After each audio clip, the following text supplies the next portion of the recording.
Sah jadi istri Teuku Ryan. Ria Ricis tak bisa tidur di malam pertama.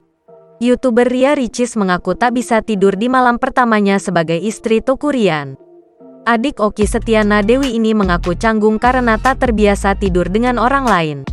Ria Ricis mengaku tetap terjaga hingga subuh menjelang dan membangunkan suaminya untuk beribadah.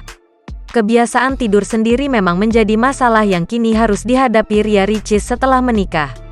Ia merasa membutuhkan waktu untuk beradaptasi dengan kondisi barunya sekarang. Ria Ricis dan Teuku Ryan resmi menikah pada hari Jumat, tanggal 12 November tahun 2021. Pernikahan tersebut dihadiri langsung Deddy Mizwar yang bertindak sebagai wali dan Ridwan Kamil yang ditunjuk menjadi saksi. Jangan lupa subscribe, share, komen, dan like ya!